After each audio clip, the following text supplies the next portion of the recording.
Hey guys, this is Nick from the Real Estate Zoopex, and welcome to the very first episode of Whiteboard Wednesday.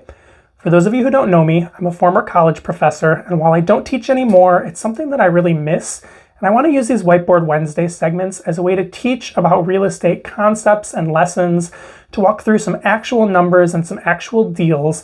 And my goal is to help people who are maybe newer real estate investors, looking to scale, or people who maybe have an interest in real estate investing but haven't gotten started or don't know where to start, and really provide the education, motivation, and confidence that you need to either get started or grow in your business. As I mentioned, we're going to share some of our real world lessons, some of our real deals, actual properties, offers we've made, things like that. And I want to just say from the very beginning that we're never doing this to brag or to say, look how great we are. We're using this because I think real world examples are the best way to learn. So I can get up here and say that you can make 20% returns investing in real estate.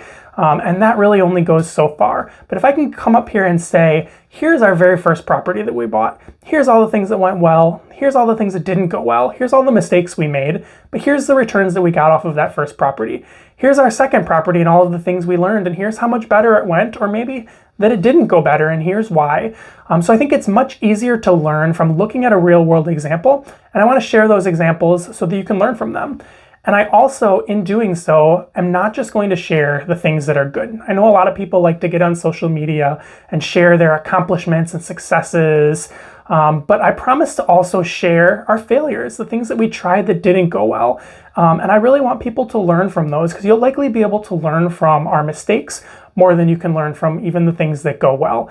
So I want to be really transparent. I want to share the good, the bad, the ugly, so that you get the full picture of what investing in real estate is like. It's not all rainbows and sunshine, but it is something that we really enjoy and that we think that there's a lot of upside to.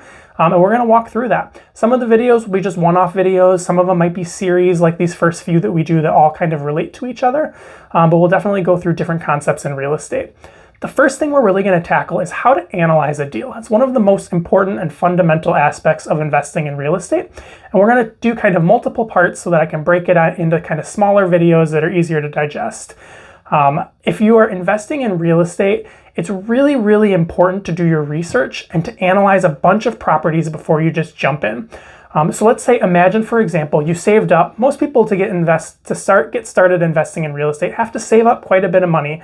It's not required. You can invest with low or even no money down. But for most people, they do save up a sizable amount of money, and you're really putting it in one place. So imagine you were investing in the stock market and you had $50,000 and you couldn't put it in an index fund or a mutual fund. You had to pick one stock to put all of that money in.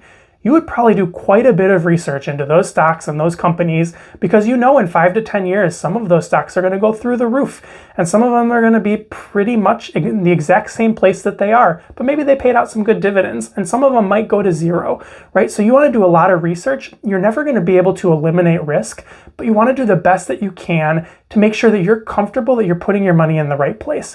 And real estate is exactly the same. If you're putting all of your money into one property, one asset, there is a chance that in 5 or 10 years, you might have picked a great investment and it's doing phenomenally.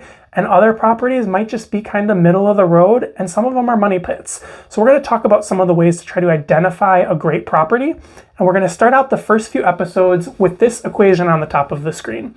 So next week, we're going to dive into figuring out how much income a property can produce. The following week, we'll talk about all of the expenses that you need to take into account when investing specifically in rental properties. The third week, we'll talk about reserves and what reserves are and why they're probably the most commonly missed part of this equation for new investors. And the last week, we'll talk about cash flow. So I don't think this equation is really surprising to anyone. If you take all of the income that comes in, you subtract out your expenses and your reserves, what you have left is your cash flow. And that cash flow is a really important number in real estate investing. But I also want to make sure to stress it's not the only thing in real estate investing. Cash flow is a very important metric and something that most real estate investors are very interested in tracking, but it's one of only several ways that you make money in real estate. So we'll start out with cash flow. We'll also talk about appreciation, which can be either market appreciation or forced appreciation from like renovations of a property. We'll also talk about loan pay down, and we'll talk about tax savings. All of those kind of come together into the total amount of money that you can make investing in real estate. And once we've gone through all of these parts, we'll actually go through a few of our properties and we'll show on an annual basis the types of returns that we get from each of those areas. But cash flow is definitely the place to start. So for the most part, I'm going to stop there today because I really want to keep these 5 to 10 minute videos. I want them to be long enough to provide some value and have some content that is worth watching, but I don't want it to be so long that it becomes too much. I want it to be easily digestible chunks. So next week we'll dive right into a property that Holly and I looked at, looking at the income.